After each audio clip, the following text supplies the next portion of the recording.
Hello, hello, babes. Okay. Hello. There she is. There she is. That gorgeous Quinn that we have missed. Y'all, can we all just take a deep breath together? She's I'm back. back. Feels like the good old days, y'all, on the podcast. Quinn and I just vibing it out. She is back, I'm and I am... excited. Yes, so happy to have you back, Quinn. So Thank happy to you. have our beautiful yin yang just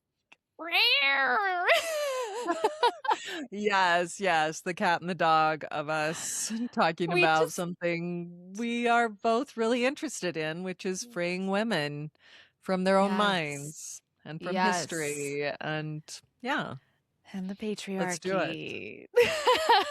Yeah, that. That.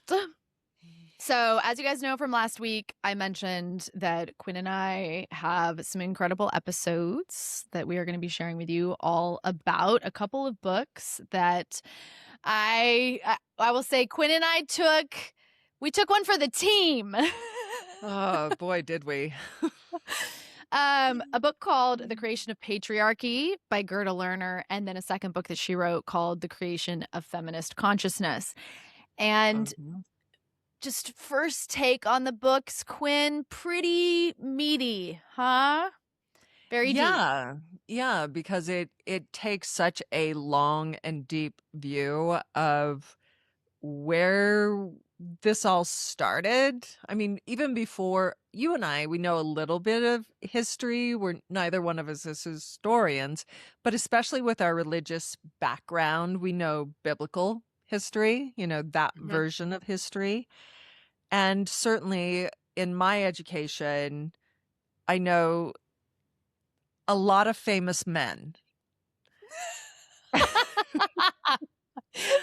True But dat. True dat. right? So when I think of who are the women that created the world as we know it, it's usually somebody's wife or Mm, somebody's sister, somebody's mom, but at the center of that is a man. And so to get this view of a depth of when why it it is that. wasn't like this all the Yes. time, like we have created this.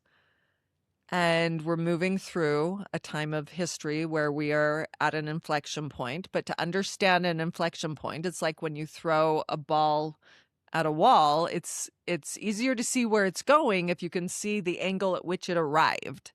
And so Mm, this whole book was, what is the angle of arrival to get us to where we are now now. so that we can see, oh, here's the trajectory.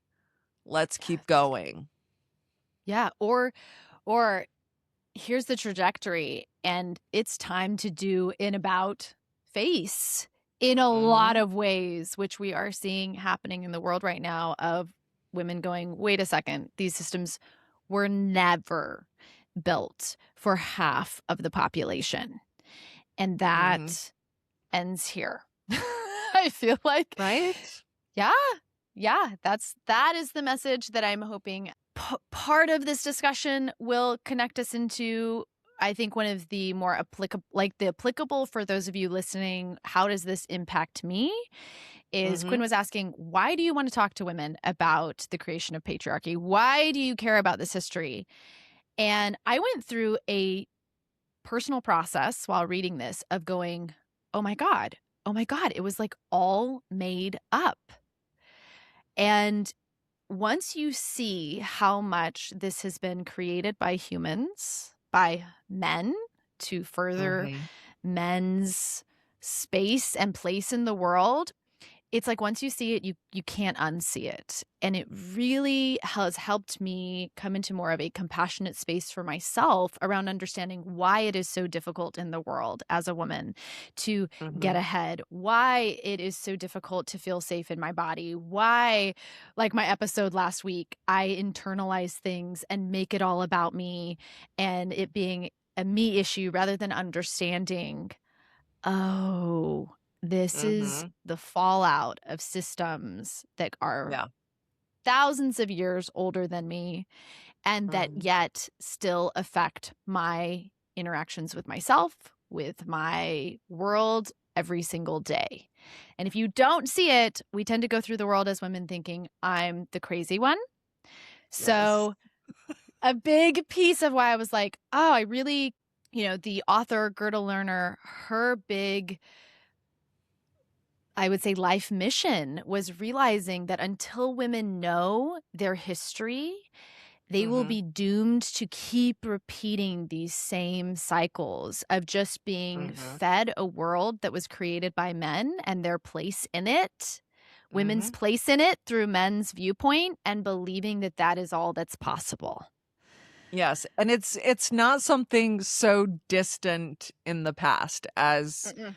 we will see. Like, so many changes have just recently happened, like, Yeah. within the last few years, like, this century, much less, in centuries before, but I'm excited for you to start us as far back as we feel like we do We have can. some knowledge, and walk me through this, babe. Yes. Yes. Okay, so to kick us off, I think one of the most important things is to get a viewpoint on how Gerda sees history. And so I want to start us off. We won't be reading much from her book, although there were so many quotes. I hope to post a lot of these to Substack in the future. But I want to read one section from this to all of you so that you get to hear her words and her take on history. So she says, "What is history? We must distinguish between the unrecorded past, all the events of the past as recollected by human beings, and history, which is the recorded and interpreted past. Like men, women are and always have been actors and agents in history. Since women are half and sometimes more than half of humankind, they always have shared the world and its work equally with men. Women are and have been central, not marginal, to the making of society and to the building of civilization." First off, when I say that, Quinn, doesn't it kind of like it's a shock to your brain? Is it not a shock? What was it a shock to your brain hearing that, where she's like, women have always been central? I think that because I was so long in the biblical view of womanhood Yep. that women were there to help the men. The woman was there as the helpmate. The woman was there as Mhm. the partner rather than as the central creative force. And Yeah. as you're An talking equal ab partner with men. yes. Yes. And just as you were reading that, it brought to mind, Alex Haley's book, Roots, about the Mm. slave trade and his own family history, and how in Africa there's a lot of information passed down in lineage through, stories and verbal histories. And there's a person that can repeat a lineage back hundreds of years.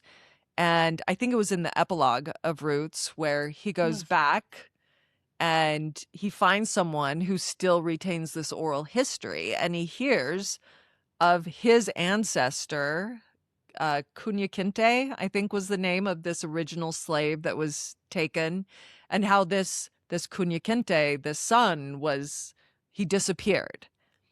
And here's Alex Haley, multiple generations later, but within white history, that that doesn't exist. That information Yeah. doesn't exist, but it's real. Like, we have proof that this Yes. person was taken, and here's his great great great grandson writing the story. And so I think for all of us as women, like, just because it's not recorded in men's history doesn't mean it didn't fucking happen. Yes. Yes.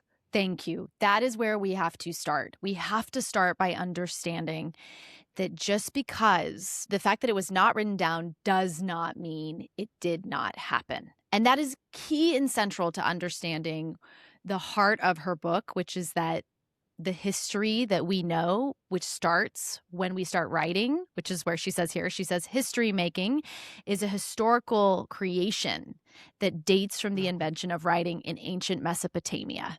And by the time, as we'll walk through this history, you'll start to see by the time we actually had writing become invented, we already had quite a while of women being moved into these roles, into these patriarchal roles Mhm. of domination by men. And so by the time we start Mhm. writing history, it's just assumed this is the way the world is. But she takes us back to the very beginning of saying, no, no, no. Women, as half, if not more than half of the population, have always been central to the workings and the functions of life on this planet and this species. Yes, Now, and I love how she uses not just what we know and can, kind of make conjecture about as far as when written history started. I mean, it gives us a lot of clues, but she also goes into archaeological and yes. anthropological information of what can we glean? How did we go from the mother goddess worship to no, God's a dude.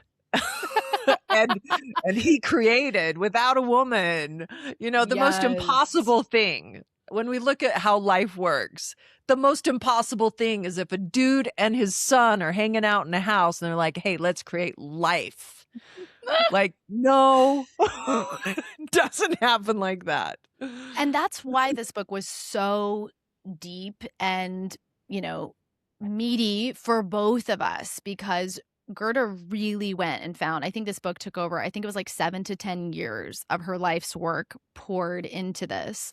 And it was Mhm, because she felt so deeply about not just, what have people conjectured, but what can we actually piece together. And so she mhm, just drives home at the beginning here that the most important thing is to understand that the recorded, and this is her quote, the recorded and interpreted record of the past of the human race is mhm. only a partial record in that it omits the past of half of humankind and it is distorted in that it tells the story from the viewpoint of the male half of humanity only. That alone, if you take nothing else from this episode, that is huge. To Mhm. understand that every time you are hearing something that is touted as history, it is not coming from an unbiased, purely balanced view of what was actually happening. And as we'll walk through it, you'll get to learn more about how that happened. So, Mhm. taking us back to kind of where she starts, some of the pieces obviously we're not going to be able to touch everything in the book. I'll have more information on Substack. I created up even like a timeline that will walk you guys through a lot of this because there's just so much depth to this. But one of the things that blew my mind in the beginning was her talking about how, in the beginning with hunter gatherer tribes, there had to be a type of economic interdependency for people to survive. Mhm. So it couldn't just be men creating and doing everything. It really was a team effort. Mhm. And back then, the social structures were much less rigid or forced, and you really had to work together in a community to survive. So it's kind And of a meritocracy. It's like the people who are good at hunting go hunt. There are very few biological imperatives other mm, than, the male has sperm and the female has eggs. Other than that, the skill level, and when you think of the tribes, they're pretty small, right? And so yes, it's like everybody is does needed. what. Yes. Everybody is necessary. It was not the hierarchy that we see that gets developed later of like, well, somehow men have greater abilities. There was, and I loved that she drove home this point that yes, there was a sexual division of labor in the beginning. Eventually, as we get into men hunting, women providing more of the gathering piece, but that was not a like, oh, and women being the gatherers are somehow less than the hunters. Because if you look back at that time, women were such an important piece of those communities, because the Mhm. majority of the food was not necessarily coming from, if you can just kill an animal, but you can't preserve it, if you can't use the hides, if you don't know how to create containers to hold the things, you're up a Mhm. creek without a paddle. Yeah, you can only eat so much wildebeest at one time. And so, Yes. yes, all of those other skills and using the whole animal, and I think she mentioned how most of the calories, most of the daily sustenance came from the women, came from the gathering. And then, Yes. it was a tribal effort to go and do the hunting and then the utilization. Like you said, it was a completely different ecosystem. And especially So when we different. think of how men go to work, like leave the family and go to work, and women stay home in this trad wife position. Like, this No. is so unnatural. This is not a natural progression. It's a Well, very and unnatural division.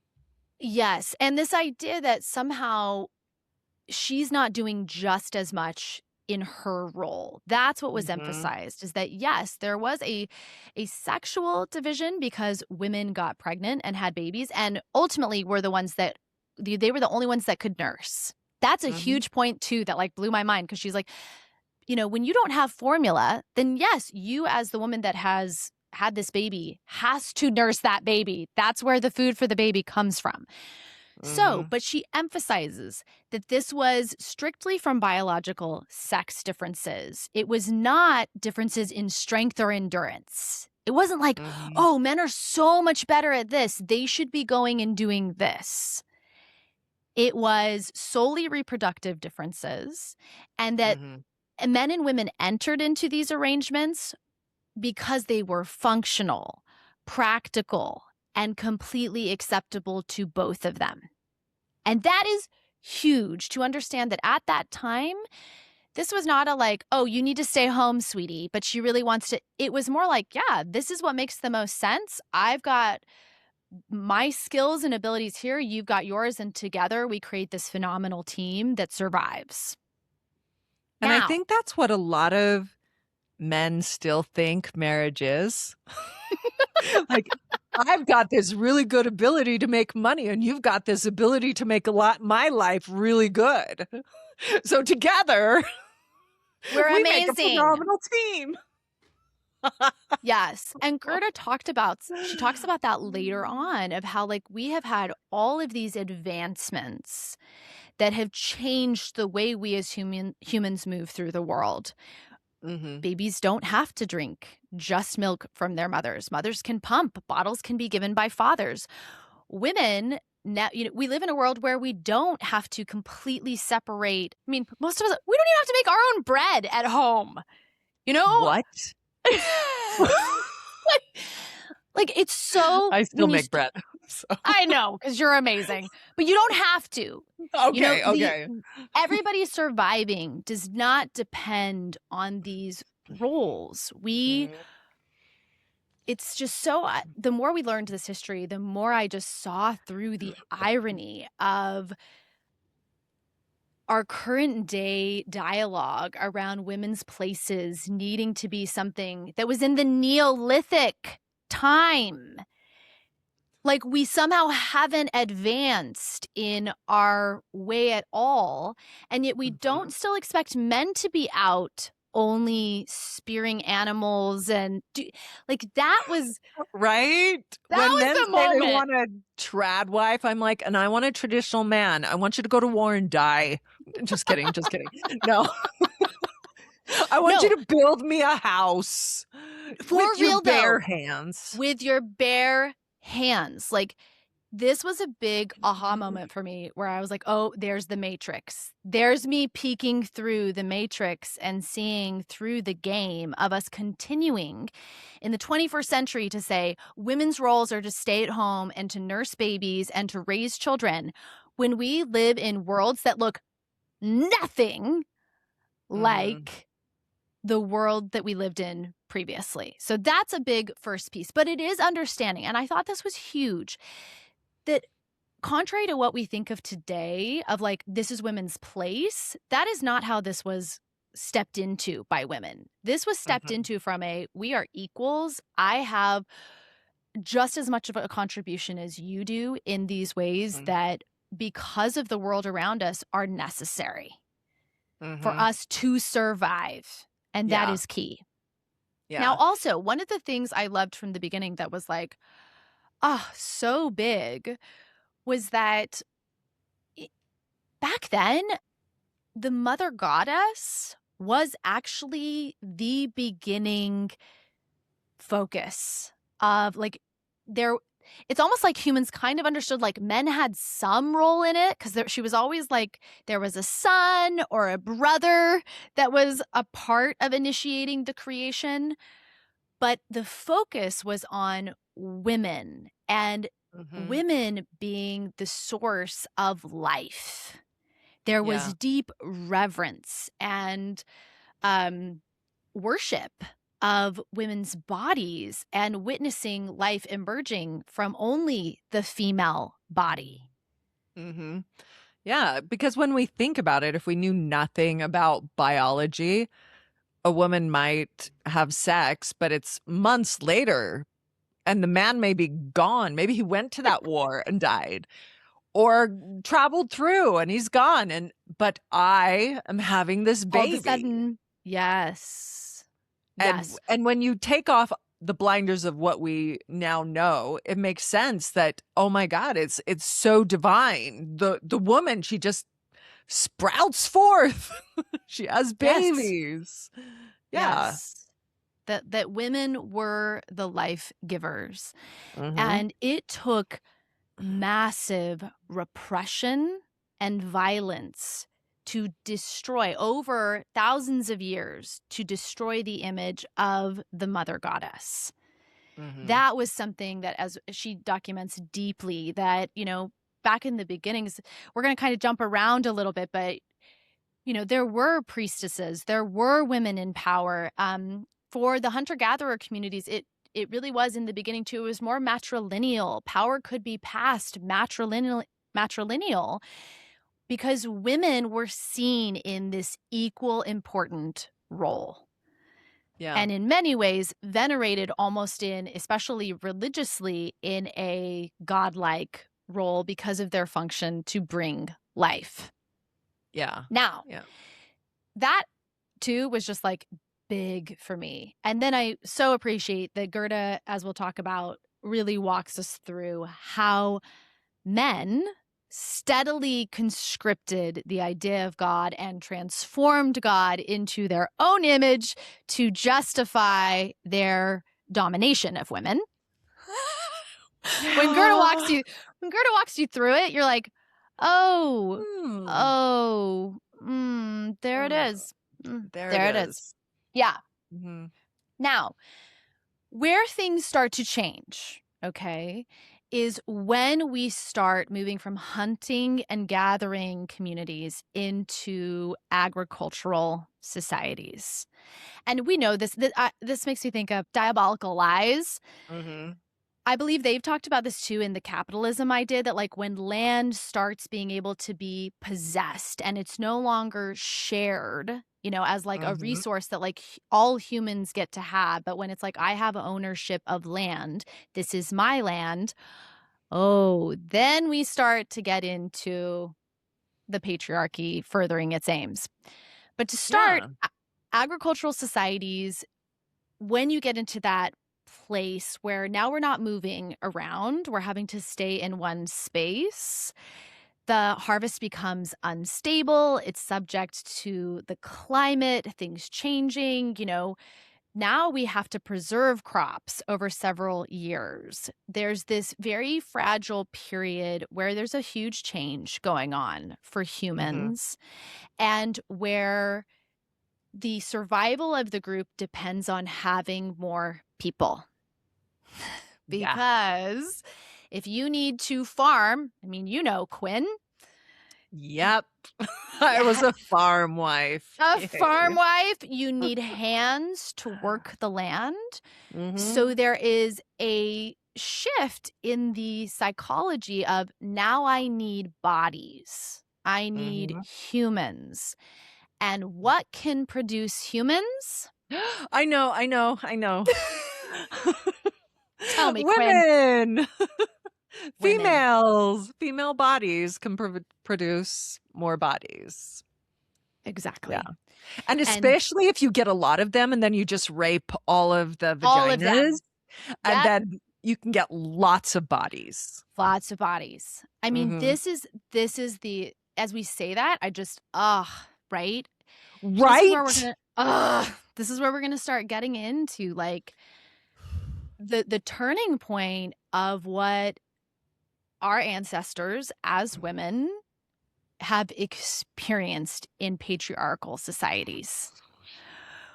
Which is when this shift starts, and it really starts with tribes, fighting each other, and in those fights being able to procure women from neighboring groups. So women start becoming something that you can theft during intertribal warfare. Mhm. And this is where we start getting more of a warrior culture emerging, more of this women are now no longer something that is my equal, but something that I can take. And that is huge. Another big point that Gerda makes in the book that blew my mind is she was like, the original slaves are women and children. They Mhm. are what taught men that other people could be dominated and taught to believe that they were somehow less than and then kept in slavery as Yeah. objects. Yeah, because I mean, you go to war with another tribe, you're not going to feed and clothe other, men who could rise up against you and stab you in the back. No, you're going to kill them. You're going to castrate. You're going to, immobilize the male population. And then you get all of those vaginas. Mhm. Oh, And yeah. And actually, so, I really love you saying that. Like, you're going to get all those vaginas. That is literally how women, as we will see over this process, start to be viewed. They are not actually a human as much as they are a object that I can own, mhm, that produces for me, or that I can sell, or that I can marry. If you are a man, this is the perspective of where women start to go. And so this switch, I think it's so important to understand that in the beginning, it was not this way for men and women. But mhm, here's where we start to move into this space where women are now valued for what they can produce. And we start to see them being acquired through these shifts in power. Okay. mhm, This is also where we start to see with agriculture, now we're kind of getting locked into these dynamics where we can have hierarchies, where we mhm, can have people that control things that other people need that they can then control other people through. And this is when you have a harvest that requires seeds that came from a season before you, now you have to be dependent on other older generations that hold the power. And mhm, this will come later, but this is really where we see this in the Bible of these patriarchs that hold the land and the resources and the women. And other younger men have to go to those patriarchs to get access to the land and the women. It's yeah, yeah, a centralizing of resources into these upper elites that hold the power, and then we start seeing the structure be built, which that power then mhm. filters down through into the heads of those male households that uphold it, because in order for them to get power, they have to get it from the upper elite men, and we'll talk about how women are stratified underneath that. So what's interesting is that, like, the guy on the top, he gets to have the concubines and he gets to have all the women's, and then he gets to give, the women to the lesser men. So like you said, like you've got to be good. You've got to be upholding Mhm. this hierarchy to guarantee you get the resources, including a woman, that you want. Yeah. And you look at how it's filtered down today and how many men are so pissed off that women can divorce them just because she wants to. Because Yeah. it used to be you just show up and you're a man. And if you're a man that upholds the other men, You will you're get going to things. you get access. Yes. So there's a wife for you and a wife for you and a wife for you. And now the Yes. women are like, I'm out. Yeah, and Gerda literally talks about this. I loved when you talked about how, okay, so in the beginning, when these tribes would take over other tribes, exactly, you don't have enough people to keep the men around. And slavery of Mhm. men hasn't even been introduced into the human psyche yet. So in the Mhm. beginning, there's historical record from the way they see archaeological remains that show huge groups of men completely murdered. You know, when we think of the stories of like the Odyssey, and they will go in and wipe out whole groups of men. And then what do those tribal warriors get? They get their piece of the spoils, which is the women. And the Mhm. women, typically the way that that's enforced is you immediately rape those women because then they are Mhm. impregnated with a child Mhm. that once that child is born, they are less likely to leave their own children. Oh my gosh, does that remind you of women considering divorce? Maybe? It just it makes you start to go, "Whoa. Whoa, whoa, whoa." This caused me to Mhm. really slow up and go, I want to start really questioning and examining these parts of our society that I took for granted as being I want to say neutral or supportive for both me and my husband at the time. And as you start to look back, you go, "Oh, wait a second. Wait a second." So, Mhm. I definitely when you ask, do I see this with women considering divorce? Yeah, I mean, there are plenty of women I have met who are like, if we did not have kids, I would have been gone yesterday. Like, yes, Quinn's raising her hand. Like, Yeah. many of us know that is, and it's important to understand that that has a link in our history as women, you know, that Mhm. when we have a child with someone, that has been strategically used historically to keep us in place. And not just thousands of years ago. Before no fault divorce, I mean, a Oh my woman goodness. leaves her husband for whatever reason, high likelihood he's Yes, going to quickly get remarried and he's going to have full custody, and you will be. you don't get to see your kids again. I mean, that happened as recently as Princess Diana. Right? Princess Diana's mother got divorced and was basically cut out of that family and cut out of her children's lives. So and that I want to keep anchoring for us. Thank you, Quinn, on like, yes, this is not that long ago. We are not, I was definitely raised, I think, thinking, oh, yeah, women with the illusion that women are equals. But what we see still are the massive reality that patriarchy still infiltrates the majority of our marriages, the majority of our workforce, the majority of how we move through the world. Something else I really want to highlight here with you mentioning over and over, like, this is recent. This is not when we say history. Yes, we are talking about stuff that Gerda really talks about the creation of patriarchy happening over 2,500 years up until the present day. Or I think she might put it as 600 BC because her second book ties in. The numbers Mhm. are not my favorite, but one of the things that she emphasized in mentioning that women were the precursor to slavery is realizing that women can be taken and used as property. I want to emphasize here that for Black women, this being used as the master's property sexually is as recent as in the last 150 years. I mean, the transatlantic slave trade ended before slavery ended, but we got more slaves. How did that happen? Mhm. Black women were raped into producing more Yeah. slaves. And so, I mean, I can't even imagine the horror of that situation. But just because the Emancipation Proclamation Yep. comes out, it doesn't Did mean not.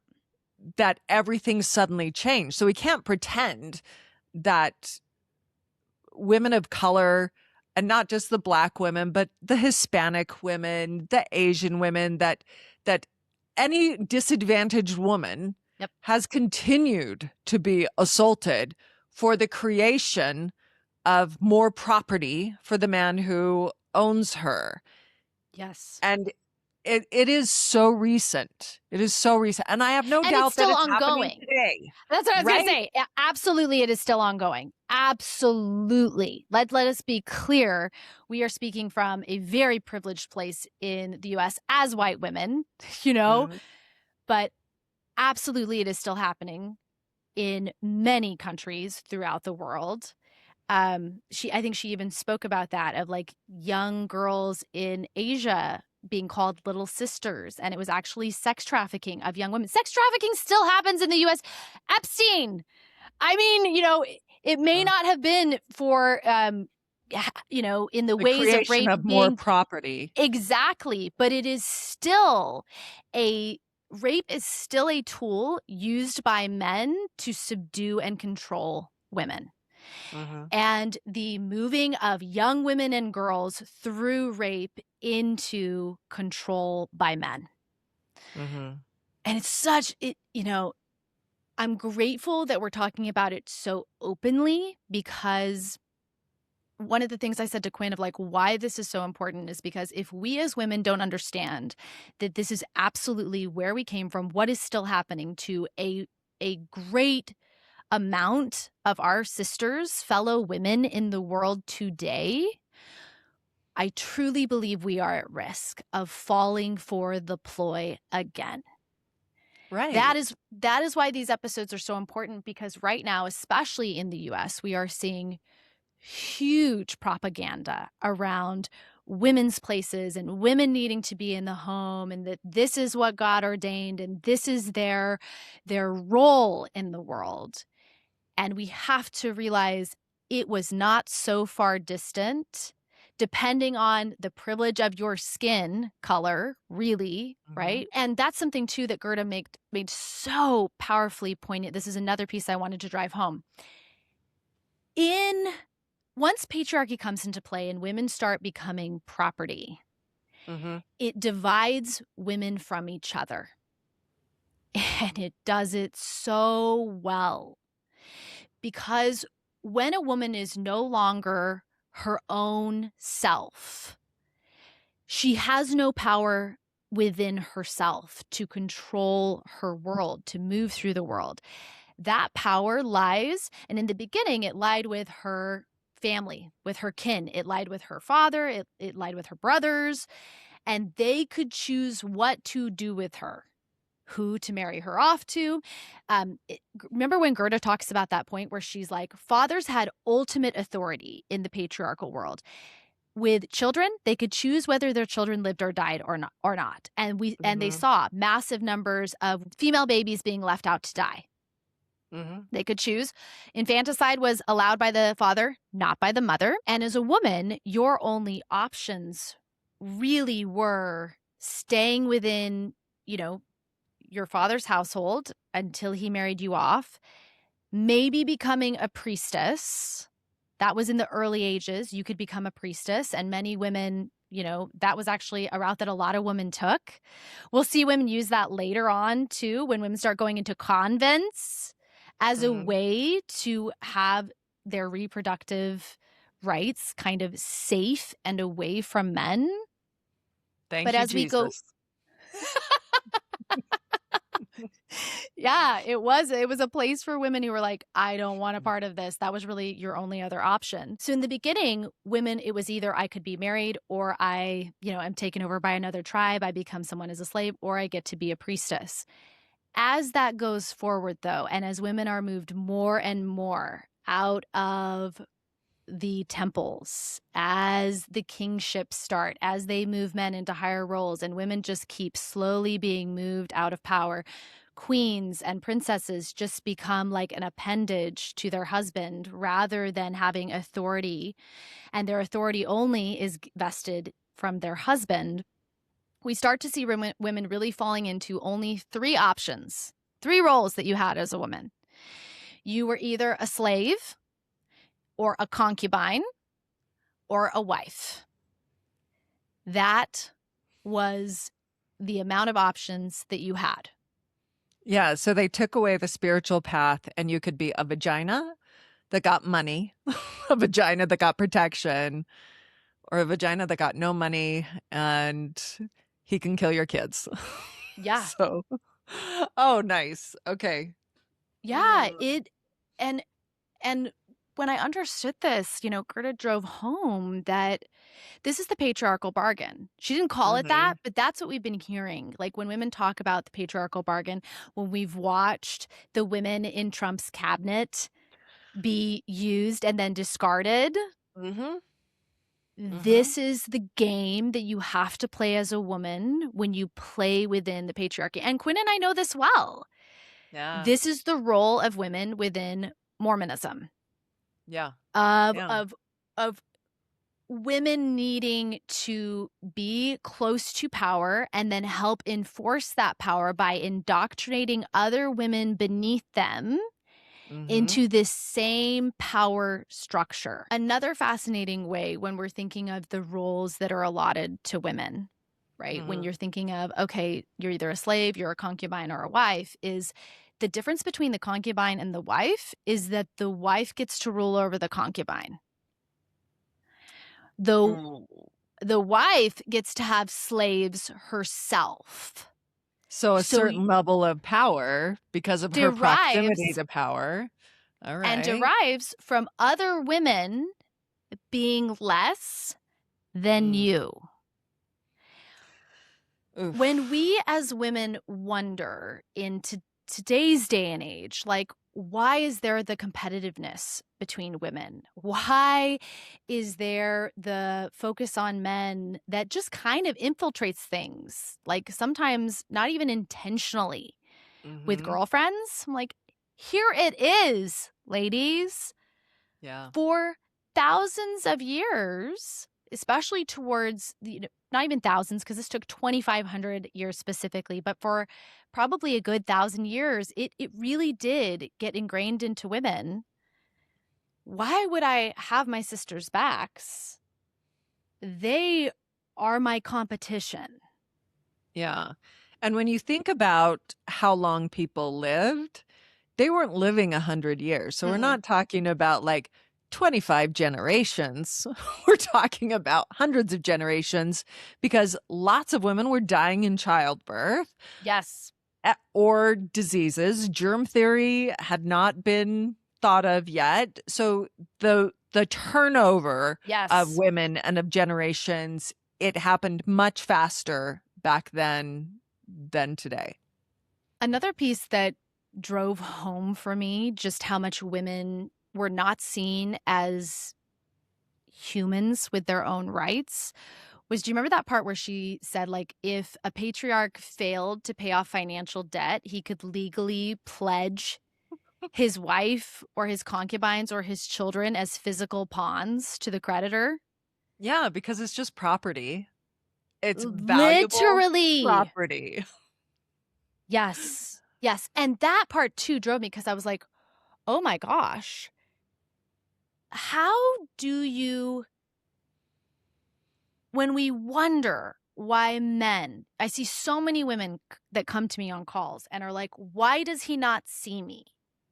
Why is he not interested or curious about me or wondering about what I'm thinking? Or met a woman on a 90-minute just this last week who was like, I have this whole other world and life that is me that I keep hidden from him, and he doesn't care to know.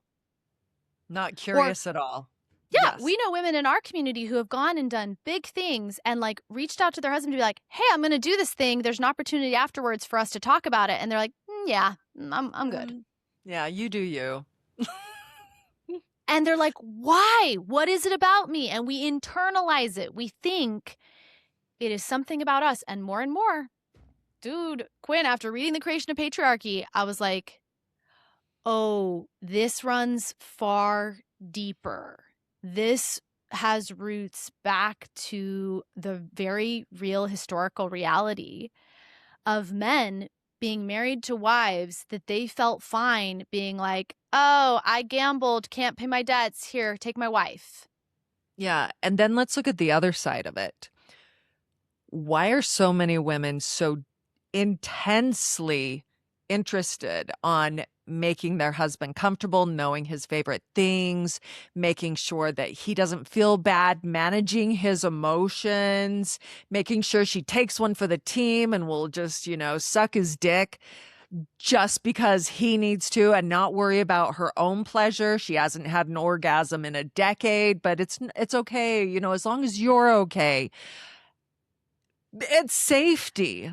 It's safety for I us. believe it goes really deep into the DNA that has been passed down genetically for those of us that are women.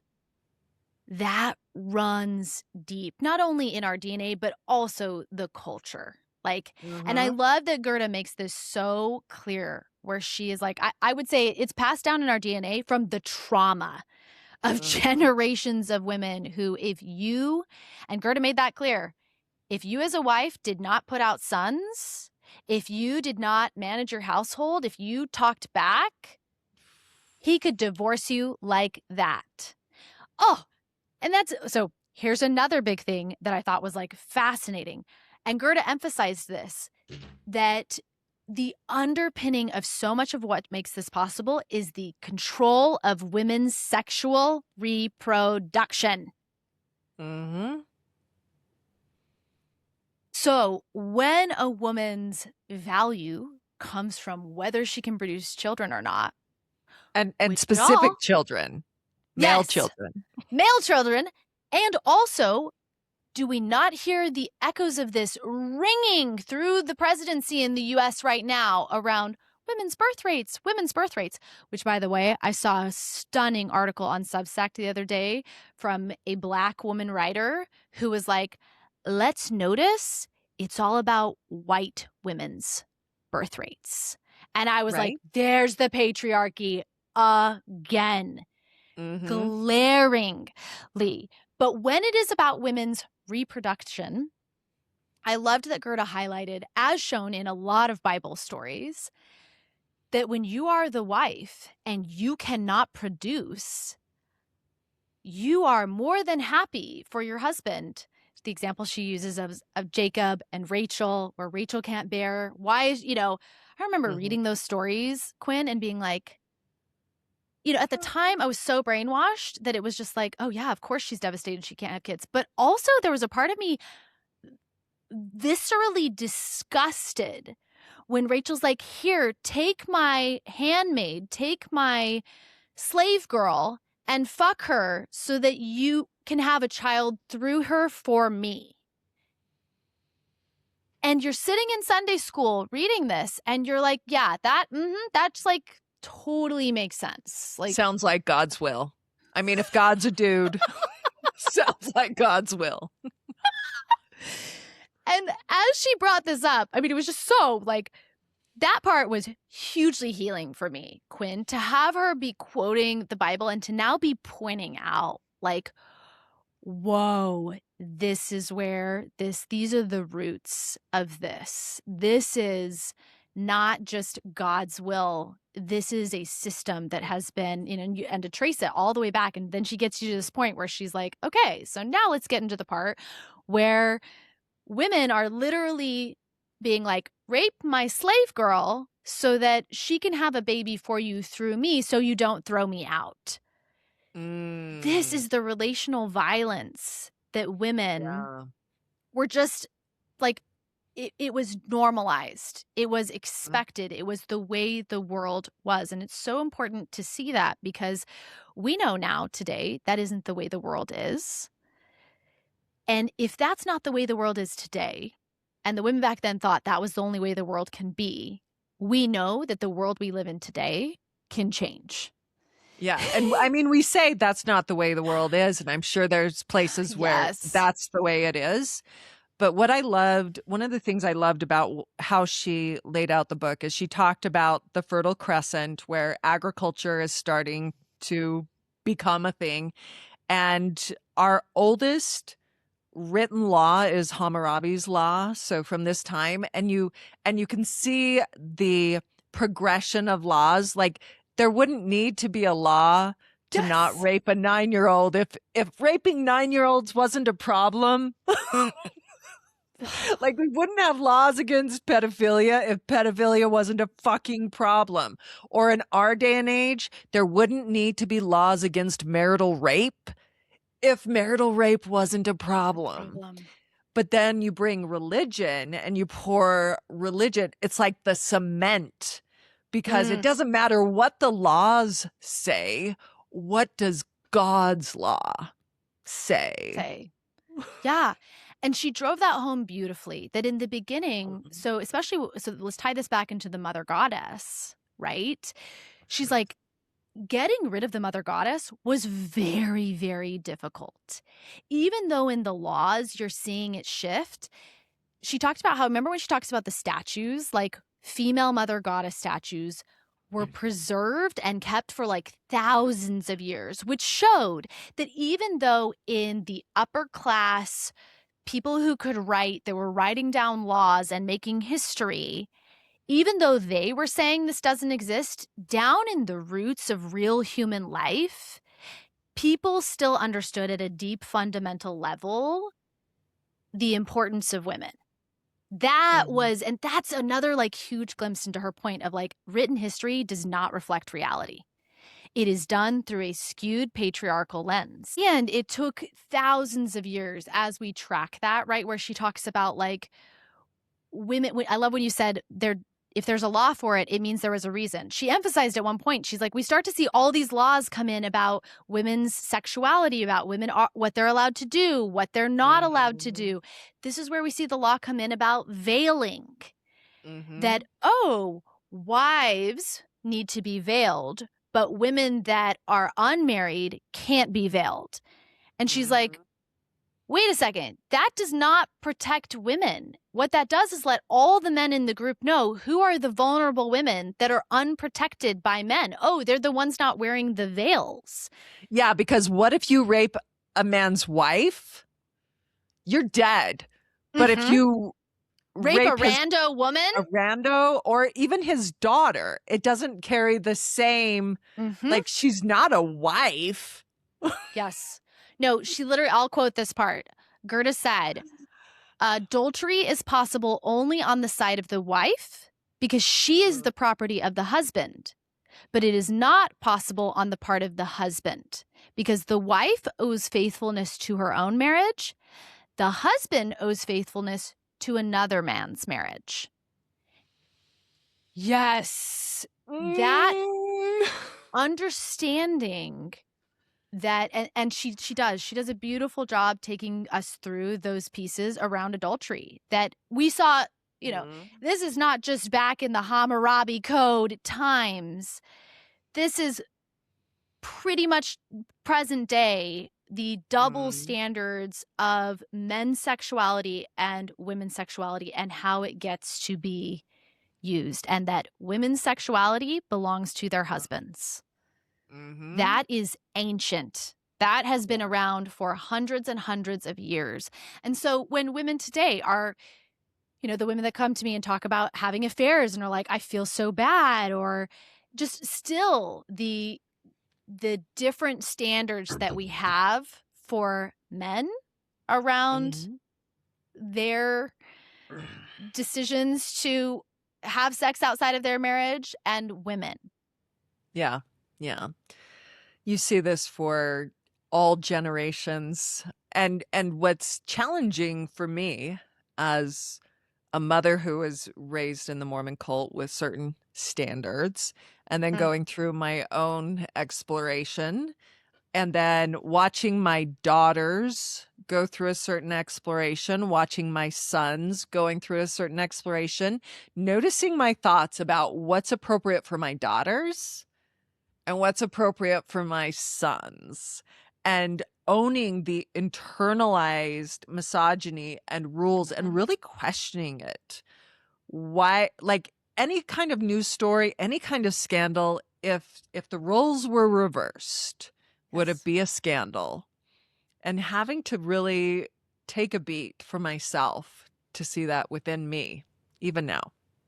Yeah, and that our culture at large, absolutely, look at the Epstein files. Not a single man has been brought to heel for that. Oh, but the woman was. The I woman's in know, prison. right? Like, so so all of our listeners listening to this episode, like, step with us into this knowledge, into acknowledging that as much as, and I think this is so important right now too, especially for women considering divorce, because we live in a world where no fault divorce is just it's kind of taken for granted. Like, you can get divorced if you want to. I've said this before on the podcast. We know, because it's in Project 2025, that may not be the case in the future. And They're that's why, coming and I for it. They're coming for like, it. like, y'all, they know what has worked historically, Mhm. and it's not that far of a reach. I think of everybody that, like, thinks of The Handmaid's Tale, and it's like this, oh, in the future, this is what it's like. But no, that is the very real recent past. That is not a made up story as much as it is a story pulled from history and just transplanted into our future as a Mhm. possibility.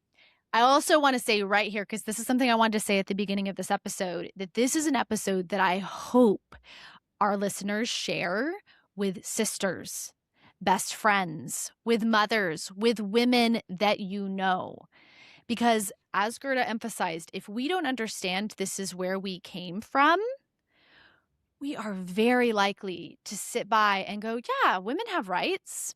Yeah, this is when it is only in the very, very recent, and we're talking, the next episode we do, we'll talk more about the current day. I actually have a lot of excitement around this because, as you and I know, Quinn, I do see lots of movements right now around women. It makes me think of the hot drop I did on Substack for my paid Mhm. subscribers, where I said a panel of these women, feminist women, 12 years ago were like, there doesn't seem to be that many women that care or seem to realize the rights that can be taken from them. I would not say that is the case. I would say that's less the case now. I think it is Yeah. growing. I mean, having a felon and a pedophile in the White House, and the number of times he's, cheated on his many multiple wives and treated women horribly, reversing Roe v. Wade, coming Yep. after women's votes, Yes. and having like mainstream male voices like Scott Galloway, or who's that Canadian guy you get mad at a lot? The I'm so psychology bad with names. professor that you said is the Oh my God, he's awful. I don't remember his name. I don't But either. anyway, there are these His mainstream name does voices. him who shall not be named. He who shall not be named. Voldemort. Um, Mort. but these are men who are saying the problem with the to solve the male loneliness Yes, epidemic is is women force women, give a woman to these men. to every man. And that is not No. that crazy. It may sound crazy in the recent, like, 50 to 100 years of human history, but the precedent is there. And Mhm. there are plenty of men that are open to that. And that's why it's like this episode more than anything too is to call women to the sisterhood. That's what Gerda was so passionate about. Was she was like, why don't women band together and build something else? How do we, because what props up patriarchy is women's buying into it. Yeah, I Is mean, if is we stopped all of our free labor and self-centered, I mean, we still take care of us and our children, but we stopped doing extra paid labor to uphold the patriarchy and proximity to power, Mhm. like, but what And they we use banded. against us is our kids. Like, I know that for me, being willing to confront ICE agents rather than holding my phone from 100 yards away and filming them, it's my kids. Mhm. Who's going to take care of my kids? And so it's up to each of us to build that community, to Yes. have other women holding Communities us. of women that Yes. are showing up for each other. Makes me think of another woman I met last week. I actually had quite a few 90 minutes come through this week.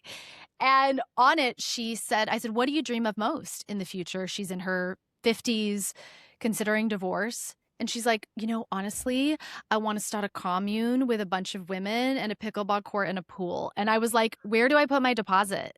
Like, Yep. yes, Sign me this. up. This is what I want to see more of is, and Gerda said that remember she talks about this in the beginning. We're gonna jump around. We've still got some history to cover, but like this is where some juice is coming through right now. But I love that part in the beginning of the book when we talked about this, that she basically uses this analogy of like, oh, the patriarchy has created this stage. It's like there's a stage on which they are acting out their assigned roles. They are pretending that they are the all important ones, and they have assigned to us as women these supportive roles. And they have taken over the script writing. They are the producers, they are the directors, and they are loving this script. I mean, Mhm. can we also just talk about how like men love watching other men in their dramas? Like, it's another episode I saw on, or another article I read on Substack around how like, and I think Diabolical Lies was the one that talked about it, how like men are just really out here loving each other. Like, they Mhm. are into each other. They love watching other men succeed, and women are here to make other men look good. For those men that are like on that end of the spectrum. I know this is not all husbands. I know there are men out there. I Quinn often says, she's like, I can't believe you're dating one. Oh, but it's Joe. Okay, Joe. And I'm like, yeah, there are men out there Yeah. that are getting it. But she makes this point where she's like, this play requires half of the people on the stage to participate. And I love this line where she says, when the women begin to realize that and instead cluster together between the acts or even during the performance to discuss what to do about this, the play will come to an end. Oh, brava. Brava. Brava! Like, yes, this play of acting like men are the end all be all, deserve to have all the resources of the world behind them, and to pretend like everything has come from them, which here's where we'll bring in the history, is rooted in what we're going to call the Genesis hit job. Which is, up until the Bible, a lot of this was happening at the law level and within the patriarchal family, but it hadn't become doctrine. It hadn't Mhm. become the ethos of God is created in my image as a man. And that is where we get the hit job. This is where we move into really fucked up and weird shit in the Bible of like man is created by man.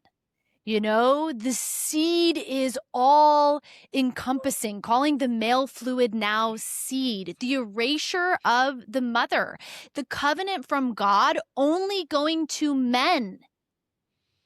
You know, Yeah. the Abrahamic Men God are only dominion. Yeah. covenants with men.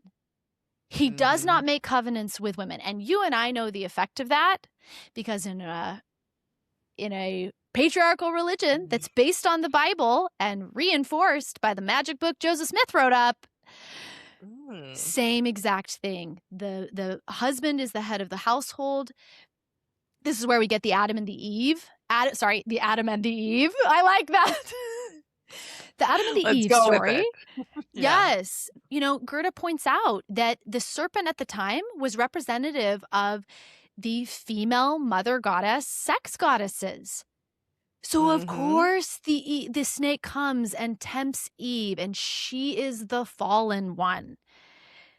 Can we It's just just pause too good. just for a second there because Yes. I really wanna let that sink in. So, women and our sexuality is so valuable and it's so vast, and it's not male sexuality light. It's this whole other creative force. Yes. And through Mother Goddess and all of this worship, there got to be this expression of this creative power, of which our sexuality is just one part of it. And then to have the serpent being that representation in those cultures of that beautiful sexuality. And what I love about the image of the snake is that the snake, it grows and then it has to break out of its skin. Mm. Like, it doesn't just continue to grow in the same skin. And so, it has to molt and it crawls out of its skin and it's a whole new creature. And so this magic that women have of bleeding each month and becoming a new creature, becoming a mother and becoming the crone and going through these levels of life. And then for the men to take that image and be like, she listened to the snake. So now let's do this thing where God comes to Adam and he's like, dude, why'd you partake of the apple or, the fruit? And he's like, well, the woman that you She gave made to me, she made me she do made me do it. it. And we're like, that's a leader. That's who God chooses to be the leader, is the one who's like, she made me do it. No, you pick Eve. Eve's obviously the leader. It's Anyway, like, I just oh, love that image of the I snake. I I do too. And it makes me think of you Mm. saying like, "No, this is not the leader." I cannot take credit for this. This was another phenomenal woman I met on that 90-minute yesterday. I think the line was something like, "We all know women are smarter than men. They're missing, with that XY, they're missing an extra part of that chromosome because it's not two X's." I was like, she's like, "There's part of that DNA missing for them." And I just was like, "Oh my gosh." Like, and let me be clear here too. Part of what we're doing in this beautiful, like, big celebration of laughing at what patriarchy has served us, I want to be clear here that it does not mean I think, Quinn and I have sons. I have a partner who is a man. I Mm. don't want to go to a world where we fucking do to men what they did to us. I think patriarchy is Mhm. disgusting. Now that I understand what it is, the horrific history of rape and killing of children and women and people that are not in power by those in power, I want nothing to do with it.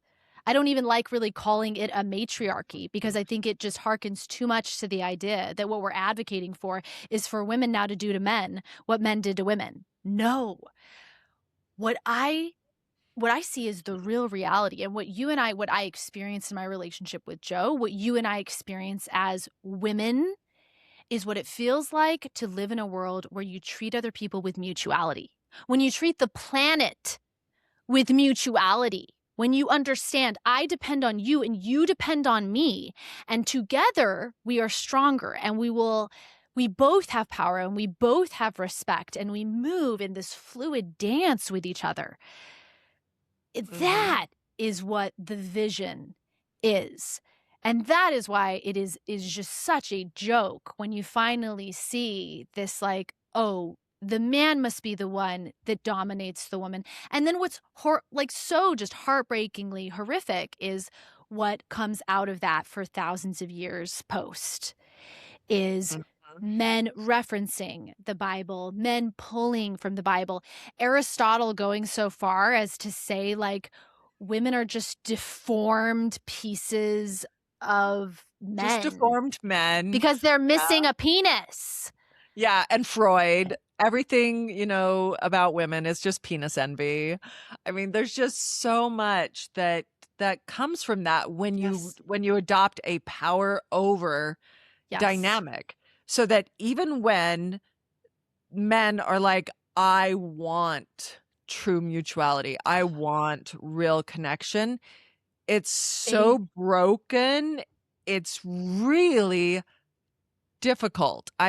But I think the only way we're going to be able to bridge that gap is for us to be working on it together, and there are a yeah. lot of men in marriages, like, marriage was the end goal, Mhm. and so they're like, "I'm happy.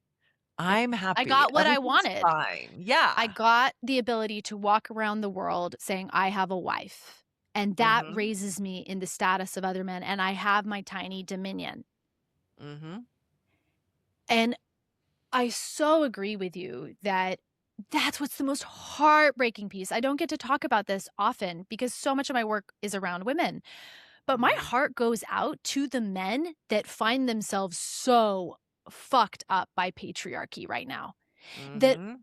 I think really genuinely believe they are good guys and want to be showing up and seeing their wives and think they are, but I don't know if it's just the programming or the amount of years that we've had.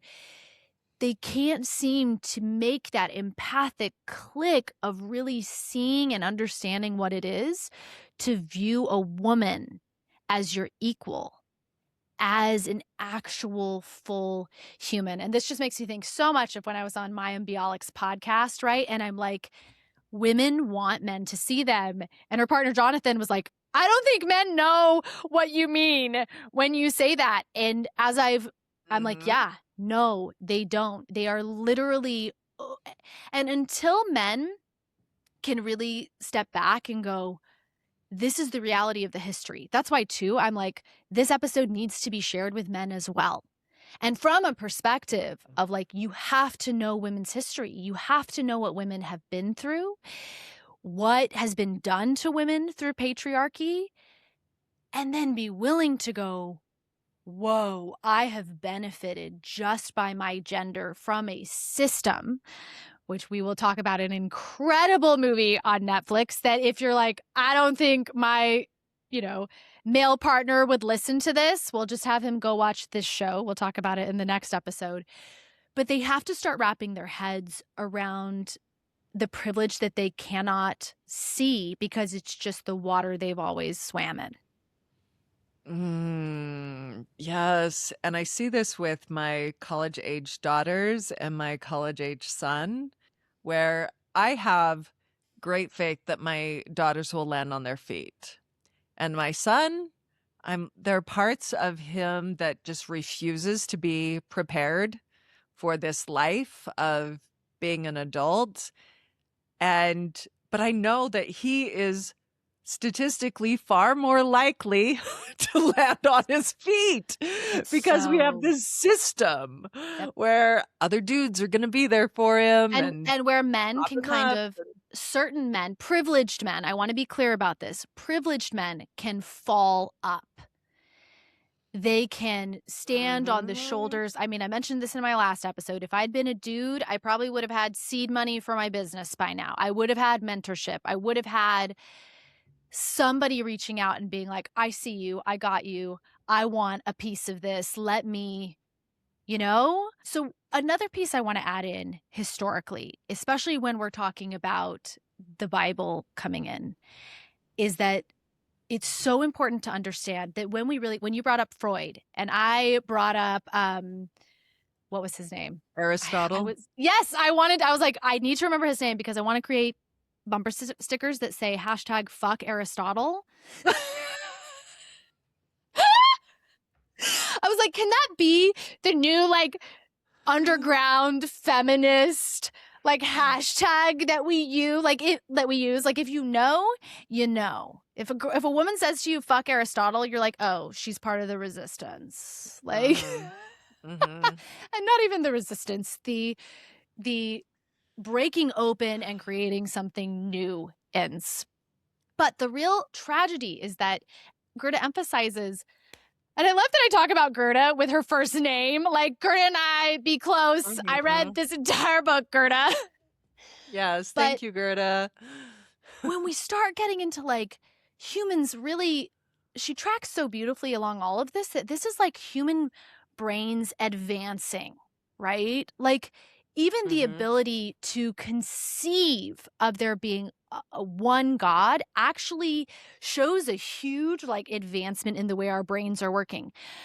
But the tragedy is that it comes at this moment where men make this horrific mistake of going, oh, this is what the world looks like. This is what it was always meant to be.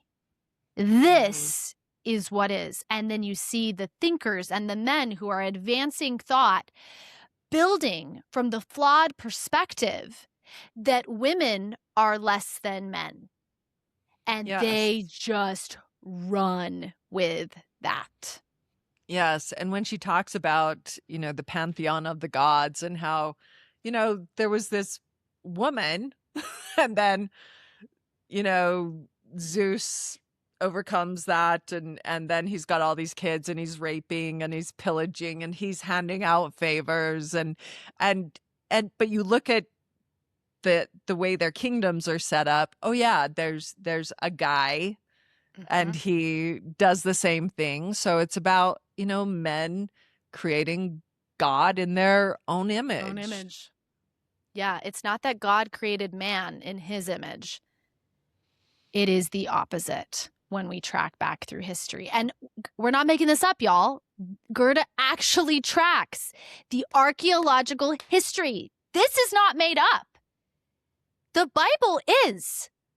History written by men is. Let us all just land there. Like, oh, do you see why this episode, this mattered? Because that is her point of just because history is written does not mean it is the reality, because there is, like you said, massive amounts of unwritten history that still exists, still Mhm. happened, still there. Mhm. Yeah. Now, when we get into the next episode, that's where we're really going to take, the next book is where she talks about the creation of feminist consciousness. And to just like preface, like, what is feminist consciousness? A big part of what Gerda talked about is like, okay, well, if this system isn't great for women, then why don't women rise up and overthrow it? Why are they participating in Mhm. it? Why are they propping it up? Why are they even a part of it, functioning in it, helping it continue? Because without knowing your history, you cannot come up into the consciousness of realizing, holy shit, I have been oppressed. This system is not fair. I am actually an equal. And so in the second book is where she starts tracking, how do women find their way up and out, especially with, you know, all the deck stacked against them. Literally, we'll go into detail around this, for hundreds of years, not being educated, not being taught how to read, how to write, while men are. That is literally, what's that quote where it's like, step off my throat, right? Like, Mm. we wonder, and I love in the second book, she'll emphasize this when they say like, "Oh, so many," when you said, "I know so many great men in history." Mhm. That is because women were actively suppressed. They would write things and they were destroyed. We'll get into the witch trials. Oh my God. I was like, oh, they really weren't witches. I've known that for a long time, but Mhm. another like young part of me from Mormonism was like, oh man, they were me and Quinn. I know, I know. And to bring it, I mean, you talk about women not having the right for education and such. So recently, like I'm reading a book right Yeah. now about, when Radcliffe was created, which is one of the seven sister Ivy League schools for women, kind of the equal but separate, where you go get your MRS degree. So it's across the street from Harvard, but you're not Mm. in Harvard. And this is in the 1960s. Wow. 1960s. Like, Yeah, I mean, what? RGB. Mm-hmm. Go watch the documentary on her life. Ruth Bader Ginsburg is sitting in those law rooms by herself and experiencing discrimination because she is a woman, y'all. As much as we, Yeah. and I'm so glad you've caught us multiple times. I also want to like say clearly, y'all, as much as we talk about this as history, because a big portion of it is big takeaways to realize this is not just history. This is the lived daily experience. I would offer this infiltrates, there's not a woman alive who this does not infiltrate her world, the roots of this at varying extents based on your privilege, based on the color of your skin. And that is a piece that, when we look at the feminist movement, you were talking about this, Quinn, like, why has it been so difficult for women to make these advances? Because we get split. We get split along all these different lines and wanting everybody to speak about it in a specific way or to understand it in a specific way. I hope that what this does and what I thought, Gerda really hoped women learning their history would do is it would open the way for us to go, you are my sister because you are a woman. And I even want to extend that to like LGBTQ, people that see themselves as women, expanding out into that view of understanding that the oppression and the subjugation of women through patriarchy, it has rippled out into subjugating anybody who is different from the white, male, heteronormative standard throughout history and all the way into today. It has Yeah. far reaching effects when we as women see that and we go, oh, okay, I've got my sister's back. I Right. can like we did, I think I look at us and I'm like, "Oh, you can shed the patriarchy?" Like a snake skin, like Yes. talk about two women that came from high control, high patriarchal, like take us back to these kind of worlds in present day situations, brainwashed in it Mhm. from birth. And yet here we stand on a podcast being like, oh my God, obviously pick Eve. Duh. Yeah, and I remember the first time you brought up wanting to do this podcast, and you said, "I wanna talk about the cult of patriarchy." Yep. And, for me, cult has a very specific, scientific definitional meaning, and I'm like, "I don't know if it fits, cult specifically." But when we think of cult more generally with the brainwashing and this gaslighting of what's real, what's not real, there's so much gaslighting that happens in these marriages where women are trying to decide to stay or go. Mm, And I don't know that it's intentional gaslighting, but it has happened for so many generations that the man can experience the same marriage and it can just be such a good marriage and yep. it's just fine. and I'll work on this for as long as it takes the rest of my life. And the woman can be saying, I've been working on this for the last 10 years, 20 years. It's not getting any better. It's actually getting worse. And, we have such different views because the fog of the patriarchy through which we're trying to view each other. Mm, absolutely. Absolutely. And that what appeared natural historically has actually been created through an unexamined assumption that a political stereotype represented a biological reality. And because of that, we have seen the things we're going to talk about: institutions denying women equal rights, accesses to privilege, access to educations. That is the conversation I hope so many of us coming off this episode are able to start having. And more than anything, be able to hopefully, I hope so many of you are now educated when people are like, the patriarchy isn't real. Why is everybody saying there's a patriarchy? You're like, nah, nah. Do not gaslight me that we don't somehow live, that this is just the way the world is. No. Something that has been justified as natural for millennia and enforced through religions, even though it was entirely, as proved by Gerda, artificially and politically constructed. And That religion. Yeah. And religion. Yeah. I don't know that it could have withstood the political without the religion. Like, the religion is so sticky when it's not, you don't have to justify it at all. It's just when it's from God. God said. Oh, then it's like the biggest stamp of, yeah.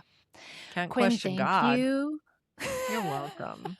But you and I do. We question God all the time. Oh, we're getting along, she and I, now.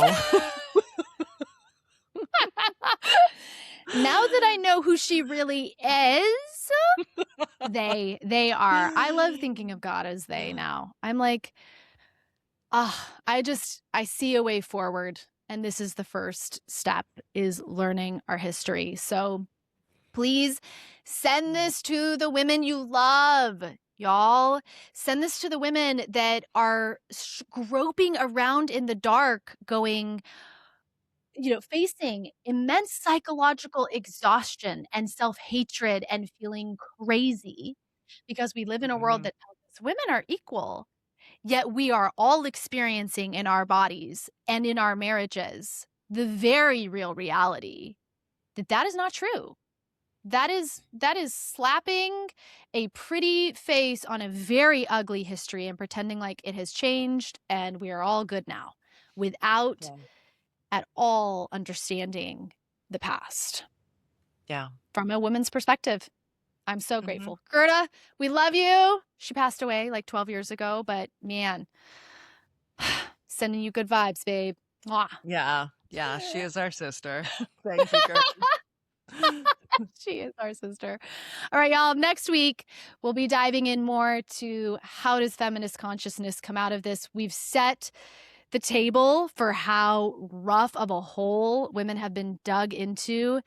And yet these bitches, you just can't keep them down. No. You can't keep us down. Like, that is the most amazing comeback Seabiscuit story of all, is how women... Seabiscuit story. Dude, I love that story. I love that story. Just coming from behind, women, like, even with every bit of the patriarchy holding them down, there is no bigger example to me of how men and women are created equal and meant to be in mutuality than the fact that women have managed to claw our way back up. And I love Gerda, in one of her interviews, said something like, they were like, well, women have been given rights now. And she's like, oh, we haven't been given anything. We have had to fight our way for every scrap that we have gotten. And when you learn the history, you realize that is the case. women have been Yes. burned at the stake for saying they have a right to interpret things their way through their lens. So we're excited to take you into that next piece and also bring you up to the present day. There are amazing things being put out there. We've got a couple shows that we like on Netflix that I'm just like, yes. Beautiful books. Quinn's been reading some of them recently that are just like, yes, this is getting out into the mainstream, and we want to be part of the voices that are fueling it. I hope you will be as well by sharing this with women you Yes. love. Sharing this and then looking for the women in your life that need you to be a girl's girl, a woman's Mm, woman who has her back and tells her that she can believe in herself, to yeah. go for it. Go for the big Yes. dreams. So beautiful. All right, my loves. For those of you that are wanting to be in a place like that, there's no better place than the community. Mm, You right there, Quinn, you describing a place yeah. where women are like, go for it, babe. I've got your back. You can trust yourself. That Yeah. is the community space. That is where Quinn and I get spoiled, getting to be around so Mhm. many amazing women. I am so privileged and honored to hold that space. So if you're like, yes, this episode has lit me on fire, where are my girls? I have the perfect space for you. So text Stay or Go Community to 33777 to head over there. And then if you're also wanting to work with me one-on-one, 90-minute one-on-one coaching, links are below. Also, just have to say, Quinn is back for the summer in the community doing tarot reading. Oh OMG. my god. Oh my god. Do not ask a question you do not want the answer to. That's all I'm gonna say. She does not take responsibility for what the cards show. The cards show what they show. They just show what they show. We've They had show some what they jaws show. drop.